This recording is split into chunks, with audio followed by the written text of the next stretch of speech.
지구 표면적의 80%가 바다로 덮여 있다고 합니다. 그리고 이 바닷물의 특징인 짠맛은 단 2%의 염분에 의해서 나타나는 특성입니다. 이 2%의 염분 때문에 담수와 해수가 구분이 되고 98%의 바닷물이 변화된 것입니다.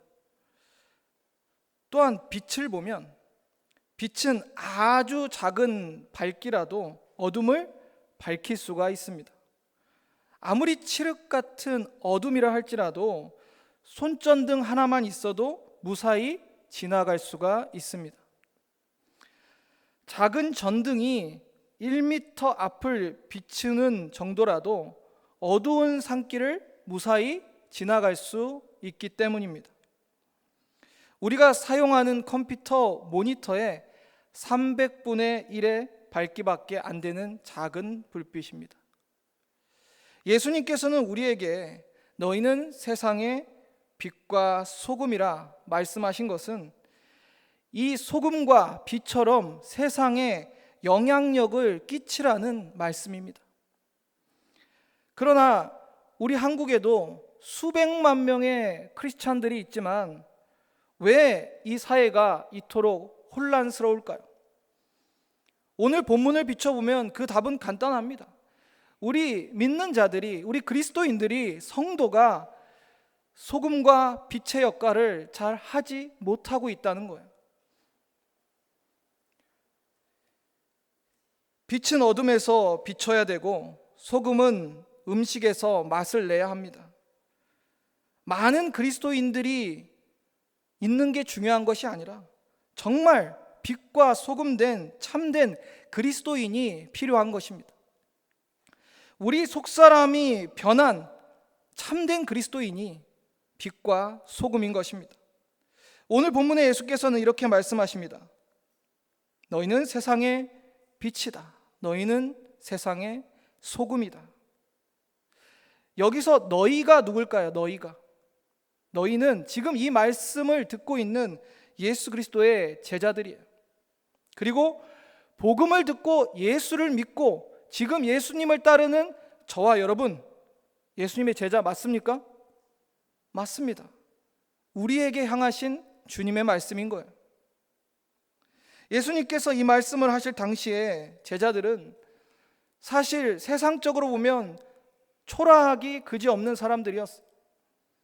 배운 것도 없고 가진 것도 없고 기댈 곳도 없는 사람들, 그들에게 어떤 대단한 것을 기대할 수 있었겠습니까? 그런데 예수님은 너희가 바로 세상의 빛과 소금이라 말씀하세요. 예수님은 무슨 기대로 그런 말씀을 하셨을까요? 우리는 오늘 본문에 앞서서 예수님께서 산상수훈 가운데 말씀하신 팔복에 주목해 봐야 돼요. 팔복에. 여러분, 예수님이 말씀하신 팔복이 무엇입니까? 마음이 가난해야 되고 애통해야 되고 온유해야 되며 의에 줄이고 목말라야 되며 긍휼히 여기는 마음이 있고 또 청결해야 되고 화평해야 되고 의를 위해 박해를 받을 수 있어야 된다고, 그런 자가 팔복의 사람들이라고 말씀하시지 않았습니까? 정리하면 팔복을 왜 먼저 말씀하셨냐면 너희들이 이와 같은 성품을 가진 내 제자라면 너희는 이 세상의 소금과 빛이라는 거예요. 도대체 소금과 빛이 무엇입니까? 라고 물어보신다면, 여러분 안에 팔복의 성품이 있다면, 또 그 성품을 세상 가운데 나타내고 살아가신다면 여러분은 소금과 빛입니다. 자, 다시 한번 잘 생각해 보시면 우리가 예수님을 믿으면 거듭나고 제자가 되는 것은 필연적으로 일어납니다. 일어나야 돼요. 만약에 내가 예수를 믿는다면서도 거듭남도 없고 제자됨도 없으면 여러분, 그거 예수님 제대로 믿는 게 아닙니다. 제대로 정말 예수님을 믿었다면 그렇게 우리의 삶이, 우리의 인격이, 우리의 성품이 변화되고 예수의 제자가 되는 거예요. 자, 우리가 모두 예수의 제자라면 팔복의 성품이 우리 안에 있다는 거예요. 다시 말하면 이 팔복의 성품은 예수 그리스도의 성품이에요. 그러면 당연히 우리는 세상 속에서 빛과 소금으로서 영향력을 끼치겠죠. 자, 반대로 말하면 우리 안에 이런 성품도 없고 우리의 삶에 이런 성품이 드러나지 않는다면 여러분은 소금과 빛의 역할을 할 수가 없습니다. 안타깝지만 할 수가 없어요. 예수님이 지금 소금이 되라라고 말씀하셨습니까? 빛이 되라라고 말씀하셨어요? 가끔 우리는 그렇게 생각해요. 예수님이 우리에게 소금이 되라라고 말씀하셨다고, 빛이 되라라고 말씀하셨다고. 아니에요. 성경을 잘 보세요. 이미 너희는 세상의 소금이다, 너희는 세상의 빛이라고 선언하시잖아요. 자, 그럼 먼저 너희는 세상의 소금이라 하신 말씀을 같이 살펴보겠습니다. 13절에 보면 함께 읽어볼까요? 시작.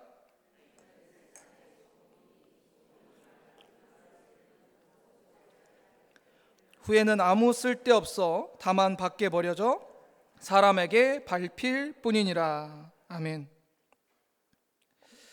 자, 소금의 특징이 뭐죠? 짠맛이잖아요. 짠맛. 이 소금의 특징, 이 짠맛이 방부제 역할을 합니다. 방부제 역할. 예수님이 사셨던 지중해 연안은 고온 지역이라 식품을 보관하기가 어려웠어요. 그런데 소금을 넣으면 한두 달은 최소한 신선하게 보관할 수 있었어요. 그래서 당시 사람들은 하늘의 태양 다음으로 이 세상에 소중한 것이 소금이다라는 말을 자주 했습니다. 그만큼 소금을 매우 귀하게 여기고 아꼈습니다. 예수께서는 제자들에게 세상의 소금이라 칭하신 이유는 소금과 같이 맛을 내어 세상이 악으로 치닫지 않도록, 부패하지 않도록 소금의 사명을 감당하라는 것입니다. 소금다운 맛을 내는 참된 그리스도인들, 즉 팔복의 성품을 소유하고 나타내며 살아가는 그들이 악한 세상, 썩어가고 부패하는 세상을 막을 수 있다는 거예요. 저는 정치 얘기를 하는 걸 별로 좋아하지는 않습니다. 그런데 국회를 보면 그곳의 국회의원들의 40%가 크리스천이에요. 기독교인이란 말입니다. 안타까운 거는 그 40%가 되는 국회의원들이 과연 그곳에서 소금의 역할을 잘 감당하고 있는가라는 질문을 하고 싶어요. 그저 내가 교회를 다닙니다, 내가 예수를 믿습니다, 예수님이 말씀하셨어요. 그 열매를 보고 그 나무를 알 수 있다고. 아무리 내가 말로 내가 교회 권사입니다, 내가 교회 장로입니다, 내가 목사입니다 해도 그 삶에 전혀 팔복의 성품이 나타나지 않고 있다면 어떻게 그리스도인이다, 성도라 말할 수 있겠습니까? 그 소금의 역할을 하지 못하고 있는데요. 그러면 예수님께서 소금의 역할을 못하고 그 맛을 내지 못하면 어떻게 된다고 말씀하셨죠? 13절에 만일 소금이 그 맛을 잃으면 무엇으로 짜게 하리요? 후에는 아무 쓸데없어 다만 밖에 버려져 사람에게 밟힐 뿐이니라. 소금이 짠맛을 내지 못하면 소금이 아닙니다. 만약 진짜 그런 소금이 있다면 가짜 소금이죠. 그럼 그게 그냥 밖에서 버려져서 길 가는 사람들한테 밟히지 않겠습니까? 예수님의 이 말씀이 오늘 우리의 시대에 정확하게 적중하고 있어요. 하나님의 백성들, 성도인 우리가 예수의 제자라 말하면서 소금의 맛을 잃어버리니까 세상에 짓밟히고 있지 않습니까? 예전에는요, 교회가 세상을 걱정했는데 이제는 세상이 교회를 걱정해요. 세상이 교회를 걱정해요. 우리 믿는 자들을요, 저렇게 살 거면 안 믿는 게 낫겠다, 저렇게 믿을 거면 나는 나를 믿겠다. 우리의 삶의 모습이 그렇다니까요. 우리의 삶의 모습이. 그러니까 정말 소금이 사람들에게 밟히듯이 지금 우리가 밟히고 있어요. 비난과 조롱과 무시가 기독교 우리 교회에 쏟아지고 있지 않습니까? 수많은 미디어와 뉴스에서 기독교인을 조롱하고 비난하고 있어요. 짠맛을 잃었기 때문이에요. 소금이 아닙니다. 팔복의 성품을 찾아볼 수는 없고 세상 사람들보다 더 탐욕하고 더 교만하고 더 억에 빠져 살고 있으니 사람들이 밟지 않겠습니까? 우리가 짠맛을 내면 왜 그런 일을 당하겠어요? 너무나 당연한 결과죠. 우리가 소금답게 세상에서 살고 있다면 세상 사람들이 결코 우리를 짓밟지 못합니다. 짓밟지 못해요.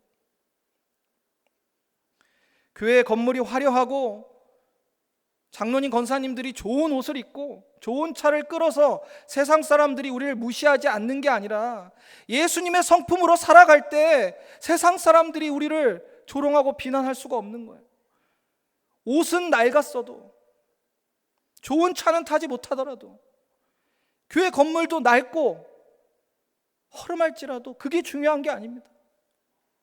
소금답게 살아갈 때 세상은 우리를 인정해요. 역시 예수 믿는 사람은 다르다. 너희들이 필요하다라고 세상이 우리에게 요청합니다. 이 세상이 너무 썩어가고 있고 부패하고 악이 가득 찼는데 예수 믿는 사람들 좀 와주세요. 이곳에 좀 와주세요. 이렇게 우리에게 먼저 손짓을 할 거예요. 그런데 어떻게 거꾸로가 됐어요? 세상 사람들이요, 예수 믿는 사람들이 같이 사업하자고 하면 예수 믿는 사람이 더 한다고, 같이 사업 안 한다고 할걸요? 다 그렇다는 얘기는 아닙니다. 그런데 그만큼 지금 우리의 믿음의 현 주소가 상당히 심각하다는 거예요. 왜냐하면 세상 사람들이 지금 우리를 짓밟고 있는 이 현상을 봤을 때 그렇습니다.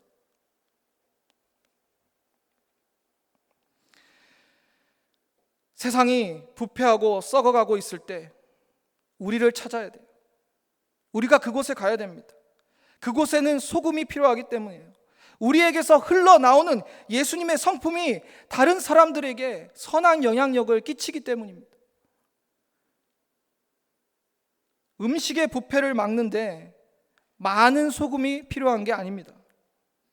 바닷물에 2%의 염분이 짠맛을 내듯이 우리가 아무리 적은 수라도 정말 제대로 짠맛을 내는 소금이 된다면 그리스도인들이 있는 그 공동체는 영적으로 어두워지지 않습니다.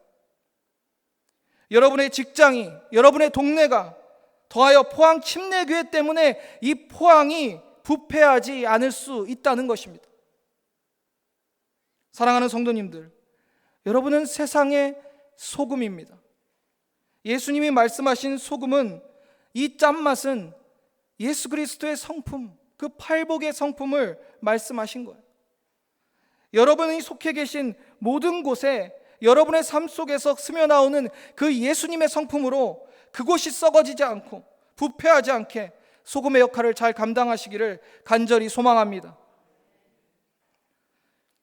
예수님은 이어서 당신의 제자들에게 너희는 세상의 빛이라 말씀하십니다. 세상의 빛이라. 14절 15절 함께 읽어보겠습니다. 본문 14절 15절입니다. 시작.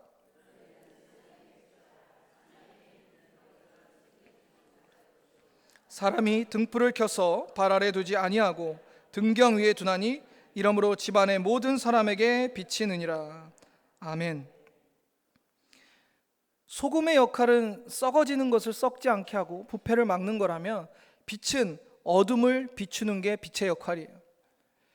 15절을 보면 등불을 켜서 발 아래 두는 사람이 어디 있겠습니까? 왜냐하면 등경 위에 두어서 그 빛의 역할을 하게 해야 되잖아요. 집안을 환히 비추게 해야 된다는 거예요. 그리고 14절을 보면 예수님이 재밌는 비유를 하십니다. 빛이 비치면 산 위에 있는 동네가 숨겨지지 못한다 말씀하십니다. 이 산 위에 있는 동네는 지금 우리 한국을 기준으로 하면 잘 이해가 안 돼요. 굳이 비유를 하자면 달동네를 생각해 보시면 될 거예요. 한국은 지금 다 아파트 문화잖아요. 다 아파트가 빼곡하게 들어있는데, 예수님 당시에 집들은 산 위에 있는 집들이 많이 있었어요. 산 위에. 세 가지 이유가 있는데요. 첫 번째로는 우선 기온이 덥기 때문에, 고온 건조한 그 지역의 특성 때문에 산 위에 집을 지면 확실히 더 기온이 떨어지고 시원하겠죠. 다음으로 이스라엘 그 땅의 산들은 대부분 단단한 바위로 되어 있기 때문에 산 위에 집을 지으면 더 안전하고 튼튼합니다. 세 번째는 당시에 전쟁이 많았거든요. 그때 적군이 쳐들어오면 산 위에 있는 게 방어적으로 유리했어요. 그래서 이 세 가지 이유로 산 위에 있는 동네가 많이 있었습니다. 예수님은 그 당시에 그곳에 있는 사람들에게 이해하기 쉽게 이 비유를 말씀하신 거예요. 자, 그러면 산 위의 동네에 어둠이 내립니다. 어두워져요. 그러면 그 집안에 등불을 하나씩 켜지 않겠습니까? 등불을 켜면 저 산 아래에서 그 빛을 볼 수가 있어요. 그 동네가 숨겨질 수가 없습니다. 오늘날의 기준으로 봤을 때는 잘 안 맞을 수도 있어요. 왜냐하면 요즘은 도시에 밤이 아니에요. 너무너무 환하잖아요. 네온 사인도 많고 LED 막 화려한 불빛들 때문에 산 위에 누가 그 등불 킨다고 그 집이 잘 보이겠어요. 그런데 이 당시에는 산 위에 그 집들 말고 나머지는 어둠이에요. 뭐 가로등이 있었겠습니까? 무슨 뭐 네온 사인이 있었겠습니까? 그러니 그 산 위에 있는 집들이 등불을 켜면은 그 동네가 환하게 빛이 보이지 않겠습니까? 칠흑 같은 캄캄한 어둠이 지배하는 광야에서 저 멀리 산 위에 그 동네의 빛, 그 빛은 엄청나게 밝은 빛도 아니었지만, 또 거대한 횃불도 아니었지만 세상을 비추고 또 세상에서 그 빛을 볼 수 있었어요. 그냥 생활의 빛이었어요. 그냥 생활하는데 등불 켜고 밤에 생활하는 그 생활의 빛으로 충분히 그 동네가 숨겨지지 않을 만한 빛을 발했다는 거예요. 저는 이 말씀을 묵상하면서 우리 보고 거대한 횃불이 되라는 말씀이 아니구나, 엄청나게 밝은 LED 등이 되라는 얘기가 아니구나, 그냥 우리의 생활의 빛을 발하라고 말씀하시는 거예요. 여러분의 생활 속에서 똑같은 얘기입니다. 팔복의 성품, 예수님의 성품이 드러나며 살아갈 때 그 빛이 숨겨지지 않고 그 생활의 빛이 세상 사람들이 빛된 성도들이 저기 있구나, 정말 예수 믿는 사람은 빛이구나 알아볼 수 있다는 거예요. 여러분, 빛은 어둠을 환하게 합니다. 빛의 특성은 빛을 비추는 즉시 그곳에 어둠이 물러난다는 거예요. 빛은요, 어둠 앞에서 머뭇거리지 않습니다. 왜냐하면 빛은 어둠을 이기기 때문이에요. 어떤 빛이 어둠을 두려워하고 어떤 빛이 어둠 앞에서 머뭇거리겠습니까? 빛이 비추면 어둠은 힘을 쓰지 못합니다. 얼마나 어두운 세상이에요, 여러분. 여러분이 필요합니다. 여러분이 그곳에 빛이 돼서 비춰야 되지 않을까요? 그런데 반대로 생각하면 내가 그런 참된 빛이 되지 못하면 어둠을 두려워해요. 어둠 앞에 다가가기가 어려워져요. 내가 정말 주님이 말한 세상의 빛이라면 어둠 앞에서 당당하게 어둠을 물리치고 그 어둠을 비춰야 되지 않을까요? 예수님이 세상에 계실 때 그분은 세상의 빛이었습니다. 예수님이 가시는 곳곳마다 어둠은 물러가고 악은 벌벌 떨었어요. 그 예수님 때문에 우리는 어둠 속에서 하나님을 볼 수 있었고, 예수님 때문에 구원의 길을 찾을 수 있었습니다. 이제 예수님은 승천하셨어요. 그리고 이제 빛 대신 예수님은 우리 안에 계십니다. 그러므로 이제는 우리가 세상의 빛이 되었습니다. 예수님은 스스로 빛을 내시는 발광체라고 하면 우리는 그 빛을 반사시켜서 그 빛을 비추는 존재예요. 예수님이 태양이라면 우리는 달이라고 생각하셔도 이해하기 쉬울 거예요. 우리의 삶 속에 우리의 모습을 통해 예수 그리스도가 반사되어 그 빛이 드러나야 된다는 거죠.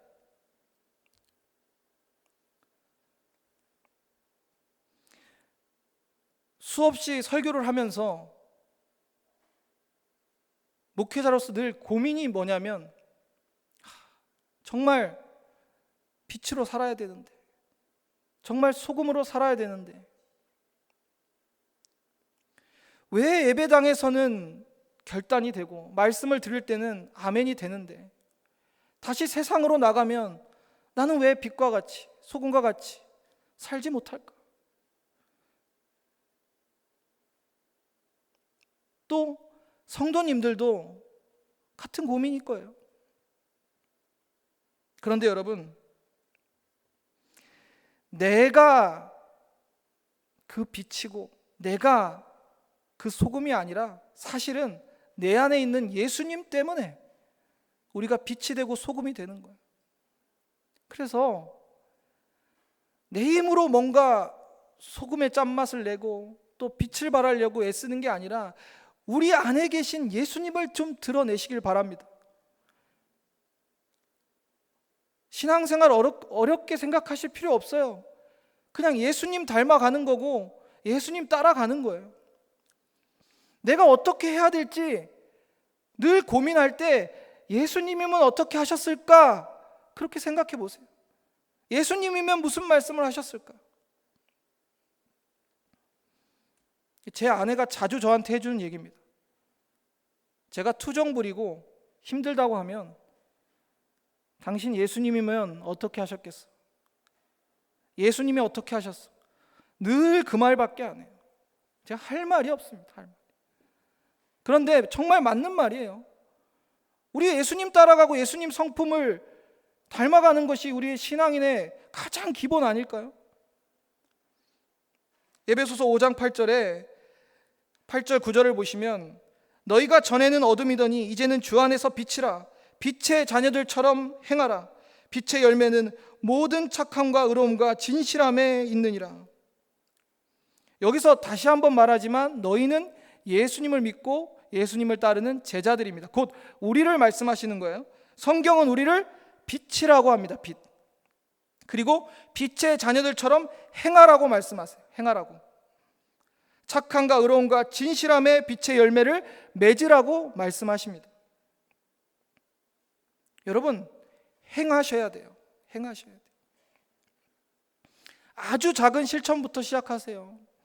여기 운전하시는 분 많이 계실 텐데 운전할 때 난폭 운전하시는 분들이 있어요. 갑자기 끼어들고 위험하게 운전하면 나도 모르게 막 심한 말이 나오려고 하잖아요. 그러면 꾹 참고 내가 예수님의 성품으로 살아야지. 예수님의 성품으로 살아야지. 그뿐 아닙니다. 우리 생활에 실천할 수 있는 일이 너무나도 많아요. 너무나도 많아요.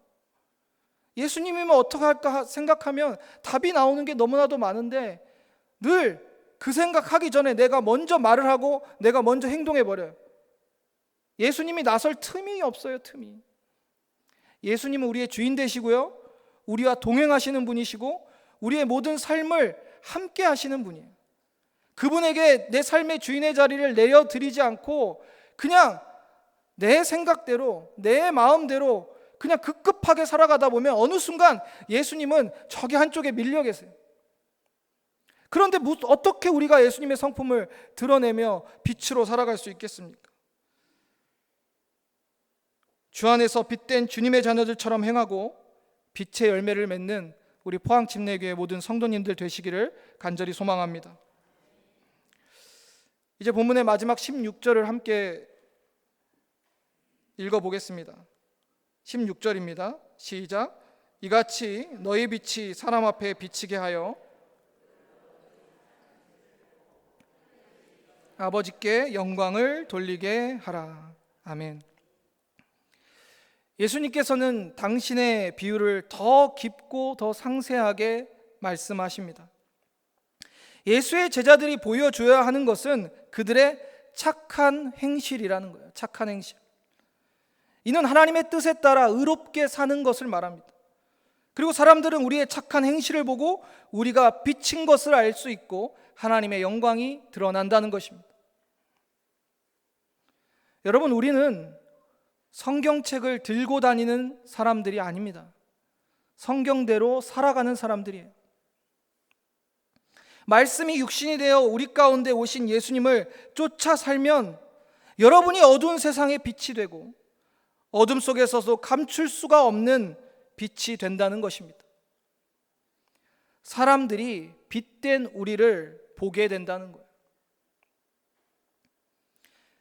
사실 우리가 내가 빛이라 라고 외치지 않아도 세상이 먼저 포항 침례교회에 빛이 있구나 알아본다는 거예요. 무엇으로요? 여러분의 착한 행실로. 착한 행실로 살아가고 계십니까? 아멘 소리가 안 들려요. 하나님의 뜻대로 그 의로우심을 나타내며 살아가고 계십니까? 믿음으로 아멘 하세요.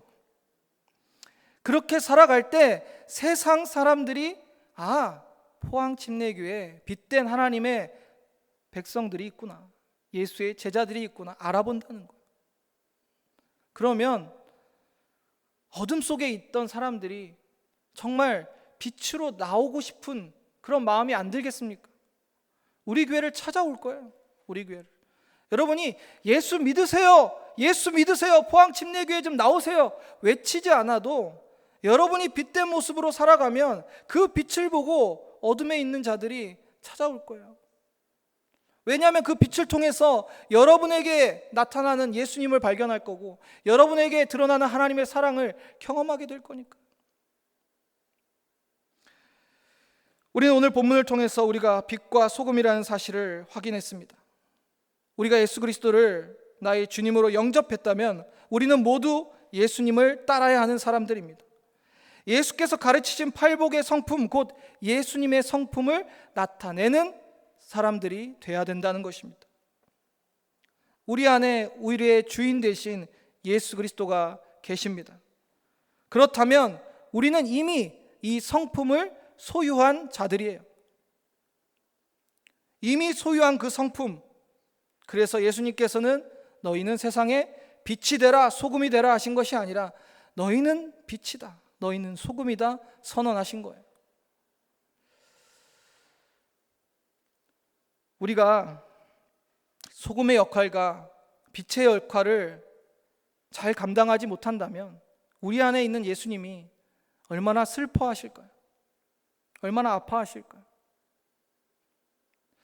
우리 삶에 도저히 예수님의 성품은 찾아볼 수가 없는데 어떻게 빛과 소금의 역할을 감당할 수 있겠습니까? 여러분의 삶 속에 도무지 말씀대로 사는 모습이 없는데 어떻게 그 역할을 감당할 수 있겠습니까? 소금이 소금되지 못하고 빛이 빛되지 못하면 사람들의 조롱과 비웃음거리밖에 되지 않을 것입니다.